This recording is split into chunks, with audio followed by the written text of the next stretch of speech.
welcome to Mind Body Stuff. I'm Kaylee. I'm Bernice. How are you guys today? We miss you. We miss you wherever you are. Wherever you are out in podcast land, we're with you. I wonder if we haven't, well, I'm sure there's many of them we haven't met. Oh, I think there's a lot of them we haven't met. But we still miss you. But we still miss you because we know you're listening. That's how I want my podcast people. And even when I'm watching the TV or movies, You're sometimes like, I'll wave. Like, oh, I you think do they wave. can see me. You totally wave to the TV.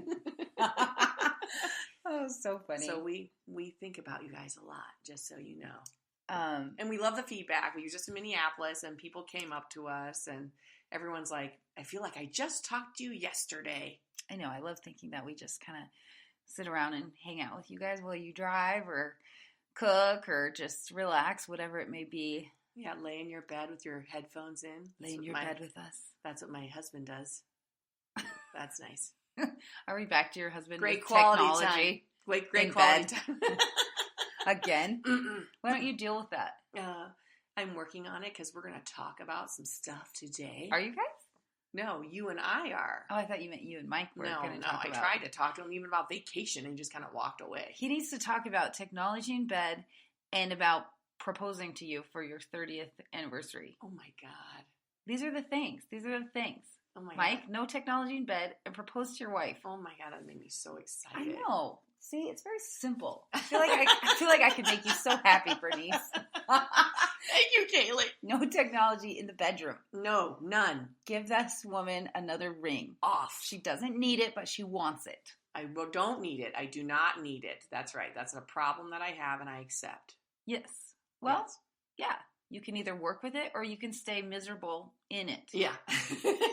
And if you choose to be miserable, then you accept that that was a choice that you made. Yes, exactly. And Which it's kind of segues into what we're going to talk about today. So anyways, I'm very interested in this idea of our intentions versus our expectations, because I think, do you agree with me, B, that expectations are kind of a huge source of unhappiness? Yes, I agree, because of what we attach to them. We attach to them, and we attach to them, and then I feel like it also sets us up to judge something. Yes, because you have an idea of what you're going to expect, even though it hasn't happened yet. Yes. So it has all this weight on it. For sure. With expectation. Mm-hmm. It feels Before like. it's even happened. It hasn't even happened. So you're already coloring it. Well, and don't you feel like a little bit of maybe your issue, shall we say, with Mike not proposing is because an expectation was not met? Yes, because part of my cultural upbringing, this particular culture that we live in, Western United States culture, is that I was going to have people get engaged. Right. But you kind of went in saying it's your fiancé. I did. I ruined it. You kind of ruined it. Too long. I know. Everything is too long. And that's one of the great things about you is you don't wait around for things to happen. You make them happen. Yeah, I'm not going to wait around. But now if I'm like that, then I have better to accept the outcome. Exactly. Yes. And not get attached to this different outcome that you didn't even put the pieces in place for that to happen. No, you kind of decided to skip that step, but then you still are expecting it to happen. 20, 30 years, 40 years. I wonder when it will happen. I wonder when he'll ask me to marry him. I wonder if we'll be happy. 5 children later, do you think he'll ask me? Do you think he loves me? I say that to Kaylee a lot. I'm like, I don't think he loves me. I'm like, I think he loves you. I think it's safe to say. I can judge it all by that I don't have that engagement ring nor the proposal. But I have 16 other rings, which are quite beautiful. That I bought for myself. No, he bought you two, but they were the same one. He bought me the same one, and I had to return it and upgrade. Of course you upgraded, though. But again, it goes back to expectation. Yes. I'm still focused on that expectation. Yes. Even though I've been married for almost 30 years. So that's very odd. That's odd. We would say, you might need to do some work around that, Bernice. You might. But it serves as a great example. It does. So thank you for that. Yes, you're welcome. Yeah. You're welcome, podcast land. Well, so for me recently, just in my personal life with this intention versus expectation, it has a lot to do with Ula and coming back to teaching and working, and even just like, I don't know, I think even just my self-esteem or my feelings about myself. And I think that this can be true for others too, but I think it's normal that we hold ourselves to a very high standard and can be more forgiving towards other people. So I set up much higher expectations for myself than I would require or even, hope for in other people. So coming back to teaching, it's like, I want to come back and I want to be able to, teach the greatest class or have the best experience.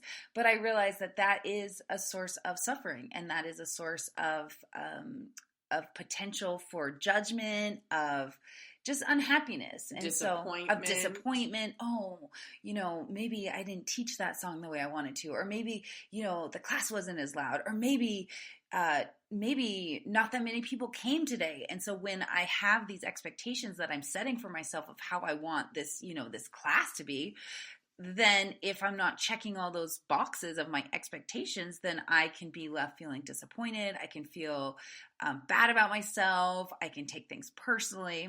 And I think it just sets me up for suffering ultimately. So I've decided to change the way that I think about going into, let's just say, a class that I'm going to teach. So for those of you out there who are listening, who are instructors, like, I encourage you to maybe not set up expectations for how you want your class to go, but to instead set an intention. Mm-hmm. And when we can set an intention, then it's like you can't ruin that. Really, like an expectation can ruin a situation, but an intention can't really ruin a situation, because you can say, for example, like, if you're driving, or even if you just have time to take a few like quiet moments, even just a few quiet breaths before class, before anyone comes, if you can center yourself and just say, today I really want to create a space in which people feel completely comfortable to show up as they are. Then the way that you would teach that class, maybe the way that you talk through the class, or the way that you cue, maybe that is all going to tie into this idea that you want people to just show up and to be able to be exactly where they are in their emotions, in their body, in their thoughts. So then maybe you're teaching this class in a way that sets you up for that, rather than, oh, nobody made any noise, or I couldn't get the energy up. It shifts to a positive thing, I think. Mm-hmm. And it shifts to more, it almost comes out of your hands, and it almost becomes this thing. It's like, this is my intention, and now I just let what happens happen. I set up the intention, I'm going to do my best, and then I'm just going to let it unfold as it naturally will. And I love that it's open-ended. It's an open-ended intention. In other words, it's just like, and I will hold the space for people to be at wherever they're at today. Absolutely. That's so open-ended. So then you're just opening the space up to that place and that time. And there's not an expectation attached to it. And there's not even like an intention of like, I intend to do the best class ever. It's more, I think those open-ended intentions are so helpful. I think they're so helpful. And I agree. It's not like I intend for this to be an amazing class. Yes. Because that's actually more of an expectation. You're setting up this expectation that you have to then live up to. And then also even your participants almost have to live up to something. Yes. And I think sometimes I've taught a class and had a lot of expectation, and sometimes very sort of directive intention. And I feel like they feel it. Uh-huh. Like I'll look around and I'll be like, are we having fun? Right. And I feel almost manic. Yes. And then it's like, and they can calm feel that down, because it's almost like, I feel like, they feel like my neurotic sort of nervous energy is kind of taking over. Right. Instead of letting space for everybody's energy to be there. Yeah. It's almost like my expectation is taking over the entire class.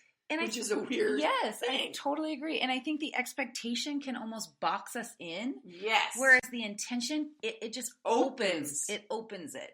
Another intention that I've been using for a lot of the work that I've been doing, as we all know, and I know this created quite a wave because I've heard about it many times since we recorded that podcast about your light dimming. Which is good, though, I think. It's good because I think it also invited you listeners to think about your light and where you feel most lit up and if you're not feeling lit up. So maybe I'm just hoping by me sharing about my light dimming, it was an invitation for you all to look where you could kind of spark. And the humanity in all of us. For sure. There's humanity in all of us. For Whether sure. you're a great leader, let's say, there's still humanity there. The leader still is. They're having a special on Martin Luther King, and I just heard they're going to do this show talking to close friends about what he did with his hatred.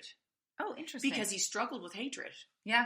So it's like... Even though his message was love. His message was love, but he struggled with hatred. Yeah. And that's how he reframed it. But then you see him as a human. There's humanity there. And Right. you're like, me too. For sure. I struggle with that. How did you get to that place of love? Yeah. Help me get there. Good point. Yeah.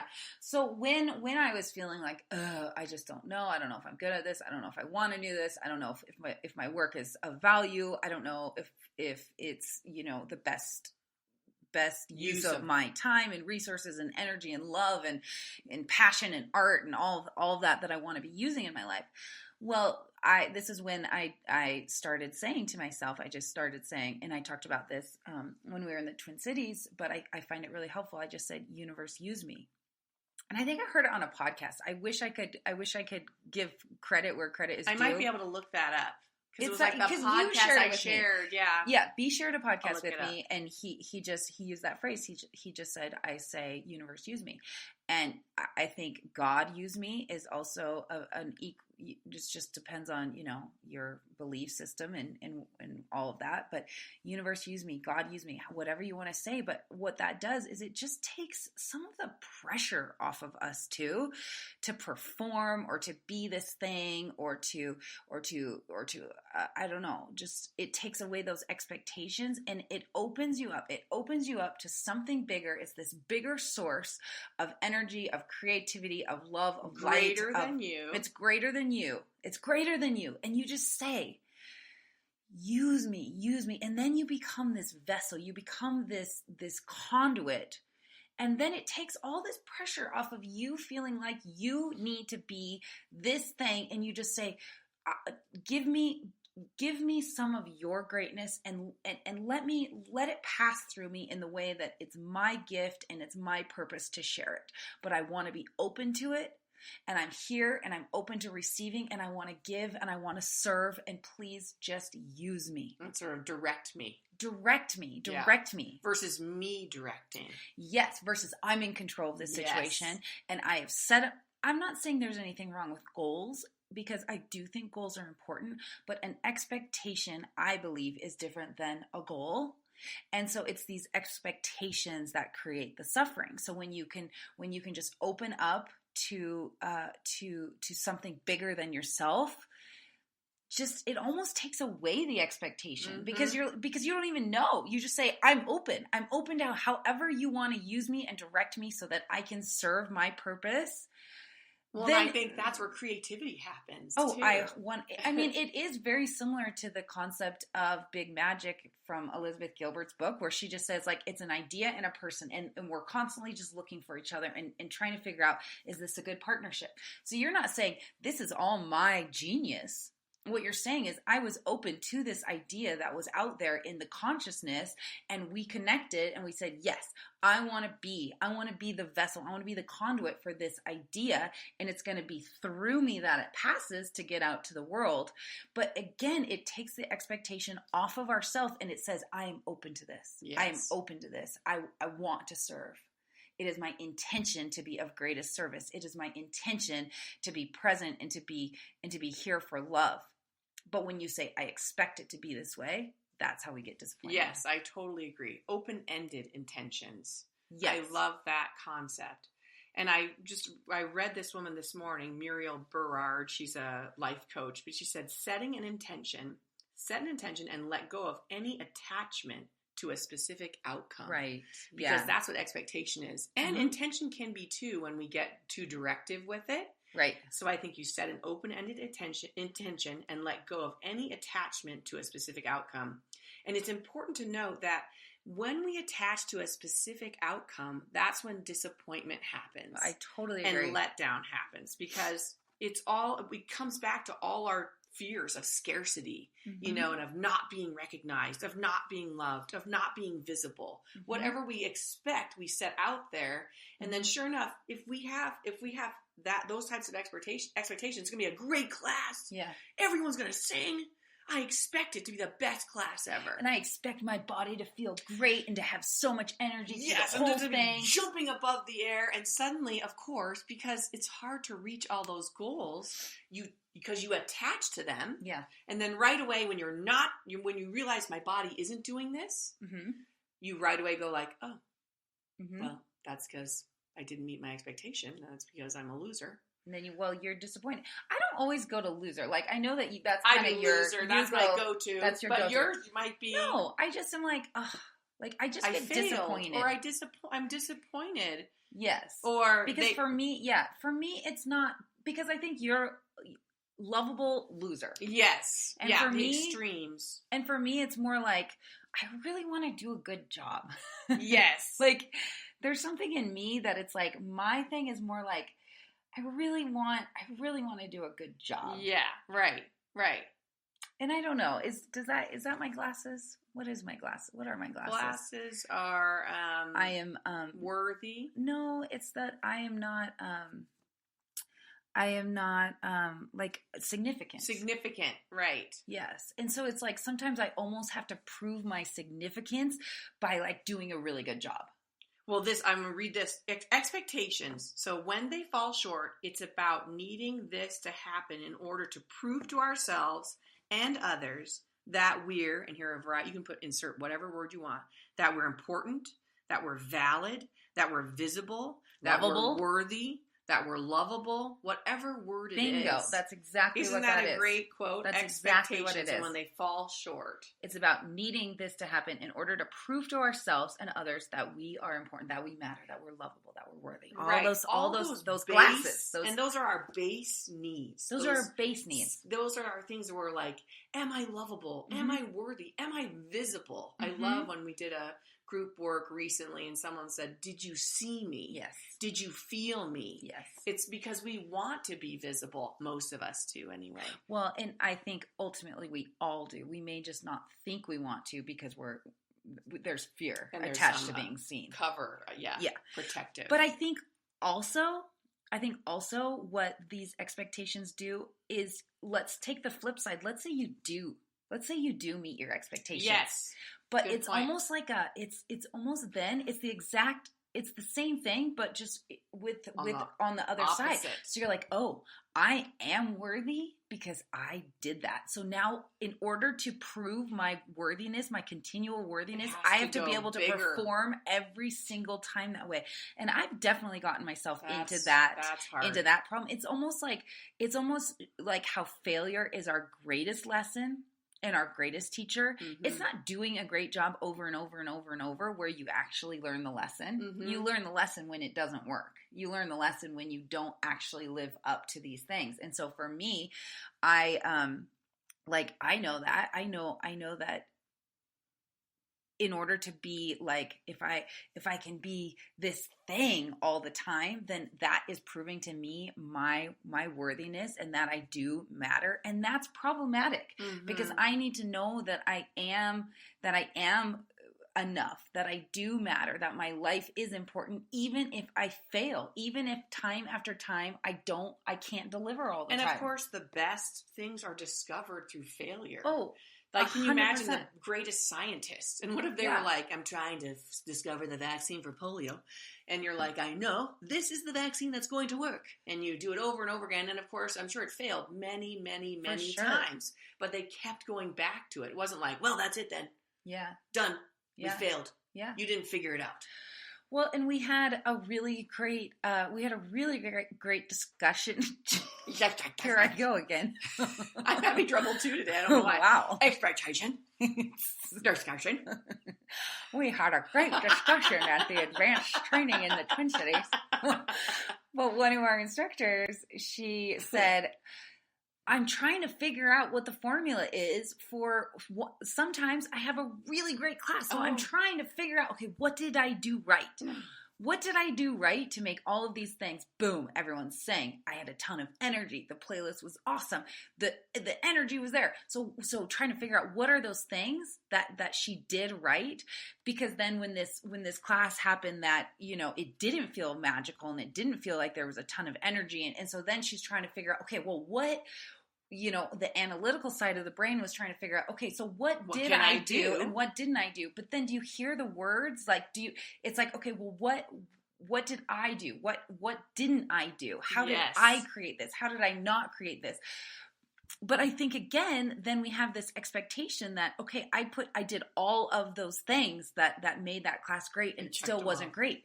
And that's, again, where we can get into this situation of why wasn't it great? Oh man, why? Or it's yes.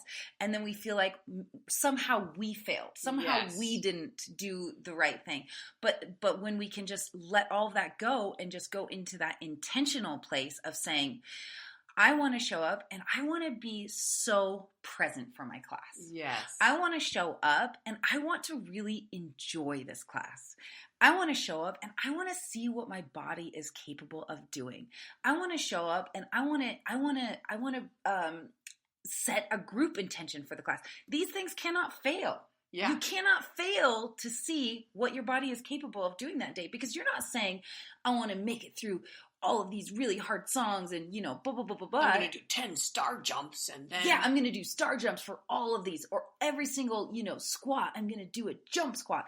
That is an expectation. But if we just say, I want to see what my body's capable of today, what is my you body cannot capable? Fail. You cannot do a bad job of that. Yeah. There's no way you can get it wrong. Exactly. And so sometimes it takes all of these outside factors and it just says, you know what, like, I don't want to take responsibility for that anymore. And that, like, I never teach without Bernice anymore, just because it's more fun. I kind of feel like I'm in retirement almost when it comes to teaching.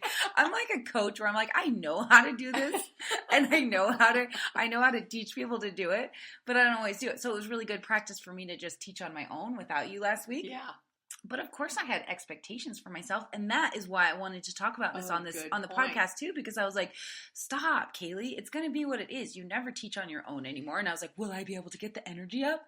Are people going to sing? Are they going to like it? Am I good enough on my own anymore? Mm-hmm. Can I do this? Am I going to have enough energy? Am I going to pee my pants?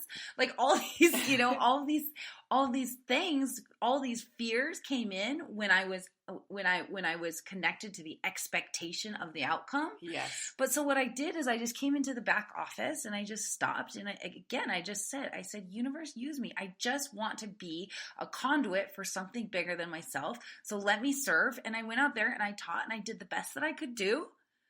And I enjoyed it. And my intention was, that everybody else enjoyed it as well, and that I was just there to serve. And then you can walk away from that with a much different, I don't know, it's just like I felt like I could walk away from that class knowing that I did my best. Mm-hmm. And then all of those things and all, maybe somebody wasn't smiling or whatever, I didn't take control over it. I didn't feel like take responsibility. It wasn't my responsibility anymore. Yes, that's because I set an intention. Yes. And I did the best that I could, and then all of the other things aren't my responsibility anymore. That's why I love ULA classes, because maybe I'm lazy but I go in nowadays and I'm just like, it's our class. Yeah, I love class. that. It's our class. So what do we want to do with it today? I love that you keep talking about that on this podcast, and I love that. And I think we should all, whether or not you do ULA, like how wonderful to just go into situations and not put all this shame and blame on yourself or responsibility. Just say, this is our experience collectively. Maybe even you're hosting a party. Yeah, I love that. Because sometimes I'm like, are so people having fun? For me. At parties, I'm all like, it's my house. This is my chair. I cooked this food, or I bought it. I picked it. I forgot to serve you your wine. You know, all the things I'm like, I'm not on top of that. I didn't give her water when it looked like she was thirsty. Right. But if we can just go into these situations, these life experiences and say, this is our experience. This is our party. It's our party. We're all human beings interacting and engaging together. It's not just my energy that creates a party. Right. It's the energy of the entire collective. Yeah, good point. point. And then you can still be present, but it almost like it takes some of the edge off of having to perform or having to be perfect or having to live up to people's expectations or what you think they're expecting from you. If we just set all of those expectations aside and just say, I want to create a space in which people have a really good time. I want really good conversation tonight. I want to just take the expectation and just focus on the connection piece. Yes. It's even for me, like talking with people. Oh yeah, you hate that. I have such a hard time talking with people one-on-one. It's good for me to do it, but I should think of it as our interaction. Yes. Because I have it so weighted as my interaction. Like, oh no, I didn't think of a question and they seem so interesting and now they're walking away. Yes. Or now I'm walking away. But maybe it's our interaction opening the door to that. I love that. Yeah. And even just like, I think that there's so much at play that we can't understand just from an energetic standpoint. So sometimes things are just going to be off. Yes. And it's maybe not the person, maybe it's nobody's, like, it's because maybe it's the of nobody. Atmosphere. It's just, You know, maybe there's something happening in the atmosphere. Totally. And you know how, like, when the weather is weird, people are affected. And you know what happens? Well, I work with horses. Yeah, oh, sure. When the weather changes, they act really weird sometimes. Yes. And they'll do it sometimes right before the weather changes. So I'm like, what is the matter It's like with when this someone's horse? knee acts up or something. Yeah, and they're like, my leg hurts. It's going to rain. Yeah. Like all the horses like pawing that doesn't normally paw. And I'm like, dude, calm down. But the weather's And then the next day, the weather changes. Yeah. And I work with a trainer and they're like, oh, no, the weather's going to change. But so they sense it in their bodies, which I'm sure we do too. We're just not tuned in. We're not as tuned in as they are. Yes. You know, they don't have words to kind of mask everything. Right. They're more like, my arm, my arm, my arm, my arm. I wish you guys could have seen her gesture she did with that. Just pawing the air. She was pawing the air. And so if weather can have that effect on us, think about what other energetic things that aren't even as visible as weather can do to us. Oh, right. You know? There's just... And even just regular stuff. Traffic, your child, your husband, your friend. Interact, or you have suddenly something's going on there, and then you're talking to someone else an hour later, and you're still processing all that stuff. Your body's still in that other mood, right? Yeah, I feel like I've had I just want to reconnect. I go through phases. Like I'm always going through phases. I think as most of us are, where I'm like really into like the spiritual work, and I'm doing a lot of spiritual work, and then sometimes I get lazy and like get away from that, and then maybe I'm in like really the human work, and I'm really focused on like my relationships or my interactions with other people, and of course the spiritual work, it ties into everything. But I focus on different things I want to work on.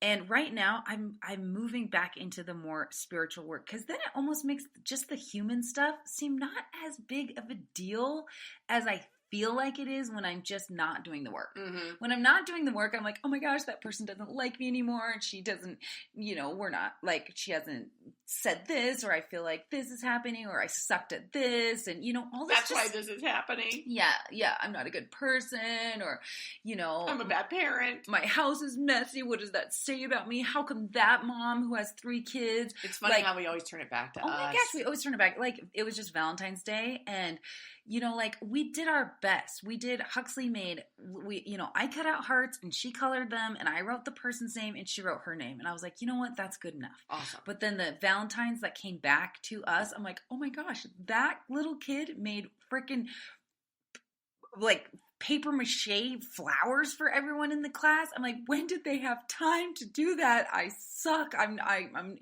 like it all comes back to us. But when I'm not doing my spiritual work, that human stuff, that all that is just human. It's just human stuff.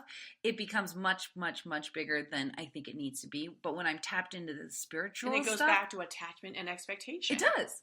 I expected I would be a better mom than this. Yes. I expect myself, like, if they can get this much done, then why can't I get this much done? Do that? Where am I failing? Yes, right. But when I stay connected to this more spiritual stuff, which I think intention is in the spiritual realm. Yes. Where expectation, I think, is more in the human realm. Yeah, it's got to be a great class. You have to have the perfect Valentine's. I mean, what animals do this? No, I don't think animals. Animals don't have expectations of themselves and then beat like, themselves up that today. that guy got the bigger fox. No, he caught a bigger fox tonight.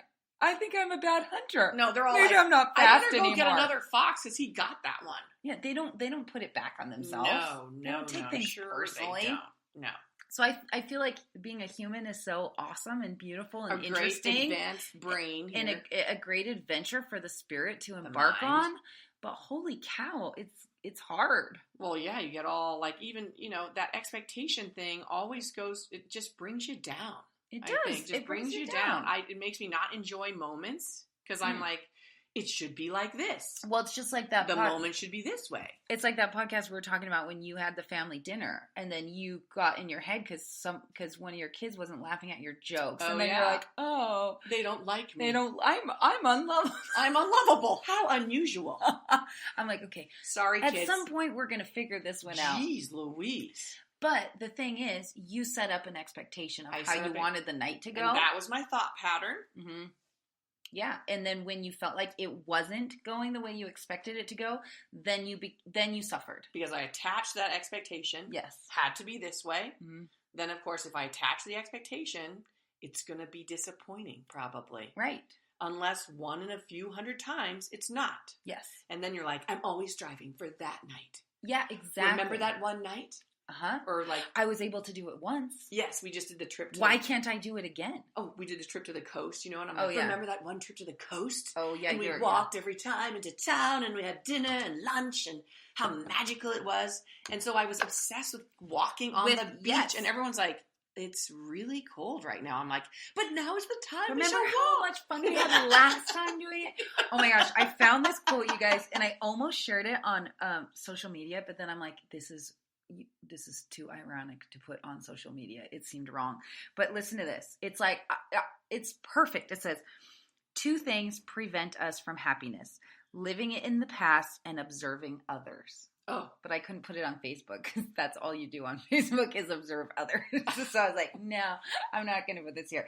But 2 things prevent us from happiness: living in the past. So obviously you were thinking about your past trips. Yes. And you're like, oh. That's what we did. And that was magical. So we must do it again. At one time in 100, it was super magical. Yeah, living in the past and observing others. I think whenever we observe others, we're like, well, they seem to be happier. Beach and look what they're doing. Right. Or like, she made homemade flowers for Valentine's Day. They obviously have a better life, and they have their mom must be more sane than I am because they have time, and she actually went to the store to buy supplies to do this. It's like you just start comparing, and then it robs you of your happiness. So why don't I just set an intention of, I want this to be a really fun, even 15 minutes for Huxley to make Valentines for her class. I don't care how they turn out. I just want this experience to be enjoyable for my child, so we can create these fun memories. And if that's my intention, we cannot. You no can't matter how fail it goes. at that. Yeah.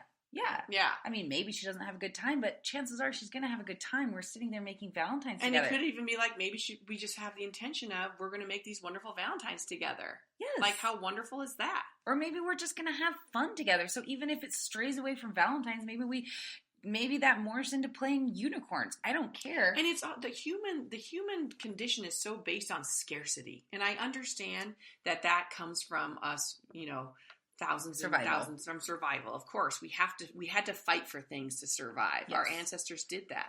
But we're still doing it.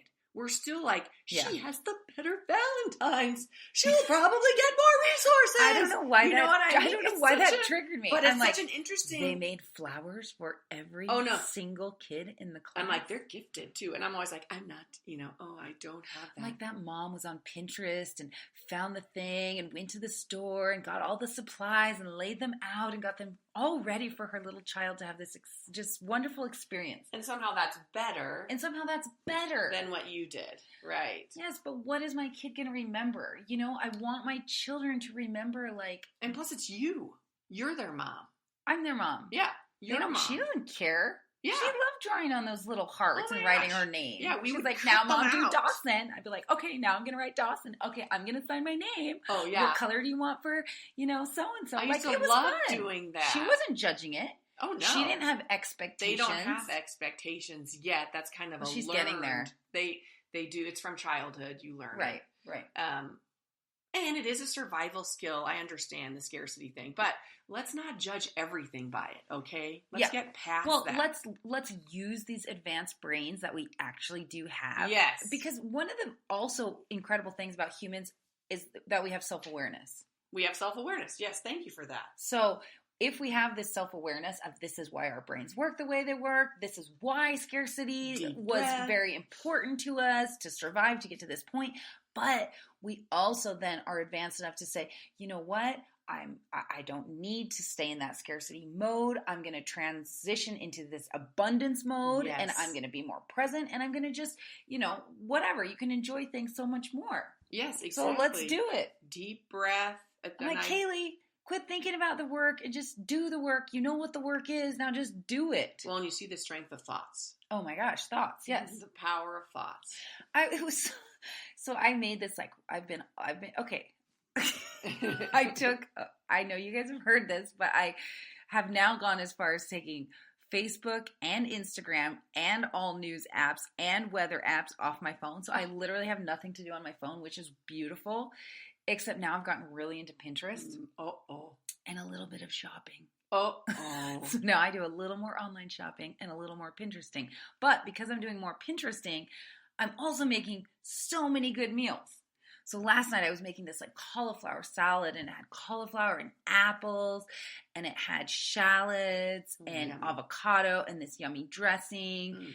And then to add the finishing touch, it was roasted chickpeas with, I don't know, they were really good. So I put them in a little bowl and I let the girls snack on them, and I didn't have any. I was waiting to put them on my salad, and then Huxley knocked over the bowl and they all fell all over the floor, and they got covered in dog hair and just yucky stuff. And I got mad at her, and I'm like, Huxley, that was the special part of the salad. And I'm like, Kaylee, listen to yourself, because I had this expectation that I wanted to make the salad and that was going to be, this thing on top that made it more special. But I'm like, who cares? What is wrong with me? I know what the work is. Now I just need to actually do it. And so in that moment I stopped. I'm like, you're not doing your work. You're not doing it. Yeah, good point. Just do it. What a great opportunity. Just look at her and be like, oh, it's okay, Hux, don't worry about it. It was not that big of a deal. They were roasted chickpeas. My God, it wasn't millions of dollars. Get a life, Kaylee. Yeah, exactly. You're going to shame your 4-year-old for knocking over chickpeas? Right. Really? Is that how you want to live? Oh, yeah. It's just, it's time. Do the work, Kaylee. Do the work. All of us do the work. I mean, it's a struggle to do the work. But it's because of that expectation of how I wanted that salad to be. that's such a good point. Because I'm like, but I wanted the salad and I wanted to try it. And it's supposed to be like this. This is the topping. This is the final piece of it. No, I do. Yeah, it's like the cherry on top. And so my beautiful salad didn't get the roasted chickpeas that I was very excited about. So I got mad at my 4-year-old. That's not cool. But that's the beauty of why, sometimes if we have children, you learn these things about yourself too, for me anyway. Where I was I think I have my stuff together. And then after having the kids, I'd just be losing it over the stupidest things. Yeah, and it's like, and I'm like, gosh, why am I losing it? I think it's so true. I'm sure you can do this work without kids. I'm absolutely sure you can. But when your actions affect someone who has nothing but unconditional love for you and 100% pure innocence, it's like it just feels that much more important how you act. Yeah, because it suddenly hits you when they look at you, and I'm like, uh-oh. Oh, they look at you with their purity, with their unconditional love for you. They are unconditionally in love with you. The parents are like gods. They are like gods. Yeah, they're like gods. They are like gods. So when my little tiny perfect innocent angel of a human being looks at me and is like, I'm sorry, Mom, there's no other way for me to react than to be like, oh my gosh, yeah, that was me. It's such a great not doing the work. Like I was. Oh, it's I love that. It's immediate. It's immediate. Oh yeah, I was doing it at the airport because I forgot my bag at the TSA, which I never do. What? I know. I was shocked. I remember putting it on the thing, and Mike's like, "I'm sure the TSA agent is lying to you."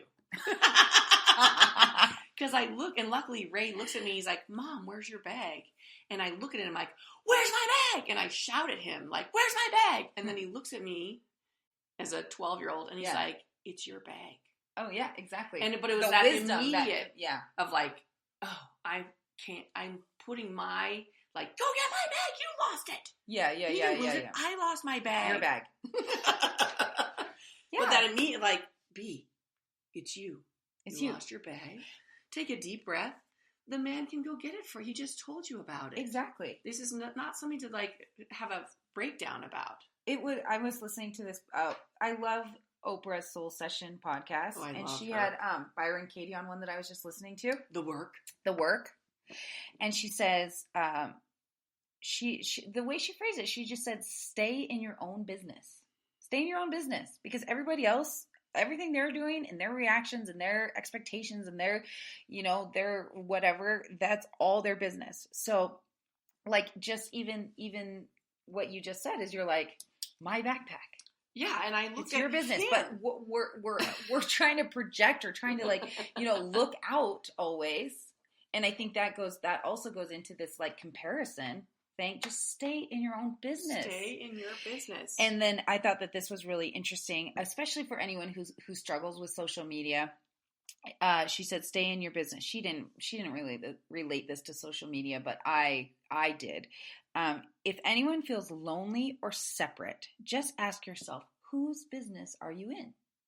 Whose business are you in? Because chances are you're in somebody else's business. Mm-hmm. If you see pictures, others. If you're observing others, just stay in your own business. And I thought, yes. And that almost like forces you to do your own work. Yes. Because what are you doing now? I can't put my reaction on Huxley because that's not my business. She is not my business. My business is my reaction to that situation. That's right. My reaction, my business. And with kids, it's easy to what's the word, to put it out. To project? I spread it. Oh, spread it. Yeah. You know what I mean? Yeah, totally. Where I'm like, don't smell the chickpeas. Yeah. That's me spreading. For sure. The chickpea thing onto the kids. And it's like, that's my thing. That's my thing. I'm concerned about the chickpea. Stay in my business. My bag, my business. Exactly. Not Ray's concern. No. I don't get to just sort of shout at him, since I have so much anxiety, I kind of want to share it. Right, exactly. I want everyone else to know how big of a deal this is. Yes, exactly. It's like, no. Yeah. No, you need to sit with that, B. Yeah. Why are you so anxious about this? Right. Because you didn't do it right?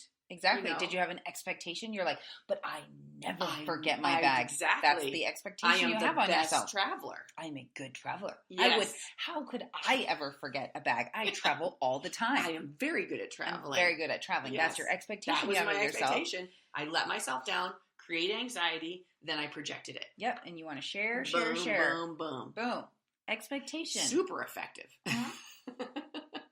Yeah, super effective. You want to be miserable? Here you go.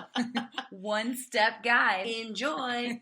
Set expectations at every opportunity. You will be miserable. Interesting stuff. I love this stuff. Yeah. It was like, I realize I do this a lot. In my life. Yeah. The expectation part. Mm-hmm. I'm constantly not. Well, you're very goal oriented too. And I think there's something else here. I think there's something else here. Yes, that's a good point. Because you are almost motivated by your mistakes. Not by your mistakes, but I think that gap between happiness and unhappiness, that gap for you is almost like a driver. Yes, that's a good point. Yeah. And so I don't think you totally want to lose that because it does motivate you. Yes. But it makes you not complacent, but it also makes you miserable. Makes me miserable, and I stay in the unhappiness too long sometimes, where it's like, no, you did a good job. Rather, you should just dip into it, use that as fuel to push you forward. So finding where don't hang out there, just feel that discomfort and say, okay, now what am I going to do with this? Yes, good point. Where do I want to go with this? But don't stay there. Don't be all like, yeah, because it does. It makes us miserable. And I need to do that too, like I definitely have high expectations. You have very of myself. high expectations of yourself, which drives you. Again, that's what I'm saying is we've got to tease out this goal versus expectation a little bit more. I need to think about this a little bit more, because I do know that I'm driven by what I believe I'm capable of doing. My I set high expectations of myself, and I do like the feeling of working towards that and then succeeding. Yes. But again, I don't know. I think that there's a healthier way to approach that. There's and I think setting intentions, opening ourselves up to greatness, flowing through us, and not being so much in control. I know. Got to let go of that control piece. That's a tough one. That is a tough one. Control with a capital C. Yeah. And I don't even realize that I'm like that type of person. I'm like, I'm not very controlling, but I am super controlling in certain things. Yeah. Yeah. And then and even when I have reactions, someone will say something and I'll comment, and then I'm like, why do I need to control that?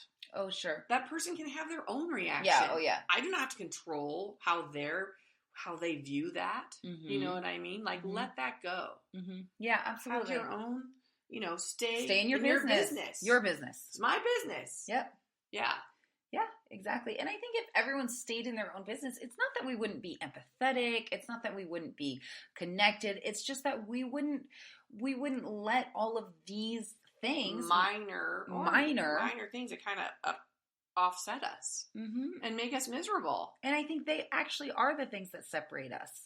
Yeah, they are. Because we have to stay open-ended. We do. I just love the open-ended thing. I love that. Open the door. Because I think expectation, attachment, all those things are like shutting the door sometimes. Where it's like, just open the door, take a breath, and have that visualization of opening the door, opening the windows. Yes, I love that. Yeah, yes.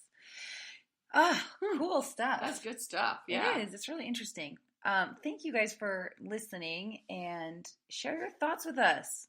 Yeah, we love your thoughts. You guys haven't been commenting very much. We need you in to Facebook comment. We or on the like website. Lonely. Remember? We're lonely for you. I'm not lonely, and I'm not bored.